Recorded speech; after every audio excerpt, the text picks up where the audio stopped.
After the success of Dr. No, Eon Productions jumped right into their next project with the critically acclaimed From Russia with Love, so let's check it out.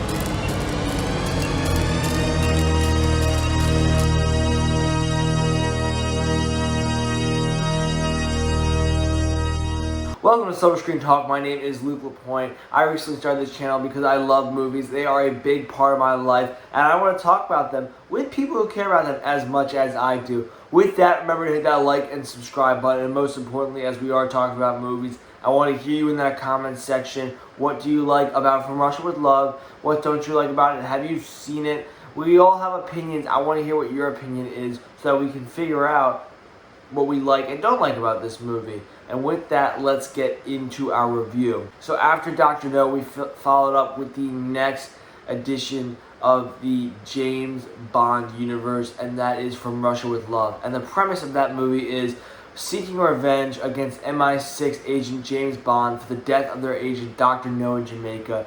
International criminal organization Spectre begins training agents to kill him before assigning the task to Irish assassin Donald Red Grant.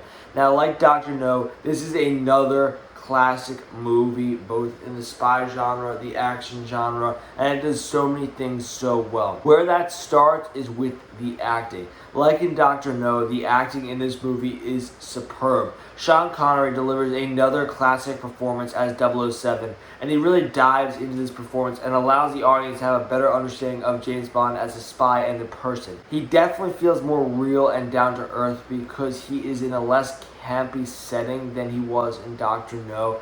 And of course, he's so convincing and suave that he fits right into this world of espionage. Also, once again, in this movie, timing is everything. The Cold War setting is perfect, and the director and screenwriter did an excellent job crafting their plot around that while accurately expressing certain attitudes from each side of the conflict in the real world. In addition, it was great to build off our plot from Dr. No so that we could dive deeper into this world of espionage as well as the involvement of Spectre in this universe. The first thing we get introduced to really in this movie is the gadgets that we didn't have in Dr. No and have since become a staple in the Bond universe. And also, we got to learn more about Spectre as an organization and as basically the main antagonist to the entire Bond franchise. This also allowed us to have some very well done spy work. It feels like a spy movie rather than just an action movie. And especially in the first act of the movie, 007 does a lot of what I would call investigative work, which is what actual spies do, so that was very well done and a smart choice. This movie is a slow burner, so there is not a lot of action. So instead of action, the way this movie keeps the audience engaged is with a lot of building up of suspense. A lot of that great suspense is done when we're on the train in this movie, which was a very ingenious choice as having us on the train with Bond makes it very claustrophobic and contained, so that's very easy to build up suspense that way. Part of what makes the movie so great is the antagonist. While Dr. No was a great villain, he wasn't entirely a physical equal to Bond. With Robert Shaw's character Red Grant, he is someone who is both extremely intelligent and can match blow for blow with 007. While there is not much action, the action we do get between Bond and Grant on the train is some of the best in all of the Connery Bond films. In addition, I think Tatiana Romanova is a huge step up in the Bond girl department. While Honey Rider was great, she was kind of juvenile and didn't have any intelligent moments as well as a lot of on-screen chemistry with Sean Connery.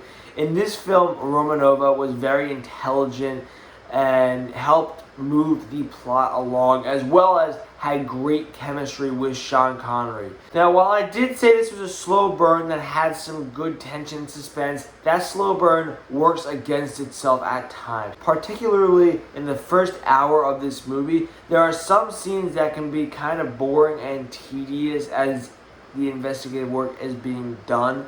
But still, this is an extremely classic movie, a well-done movie, a legendary movie.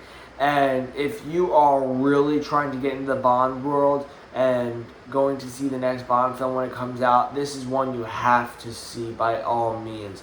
It sits with great ratings on Rotten Tomatoes in the high 90s. And if I were to give it my tomato meter, just like Dr. No, I'd put it at that 95%er because it is a near perfect film that has little tweaks but is basically a perfect film. If I were to give it my report card grade, I would give it an A+, because like I said, it is that near perfect film which does deserve an A+.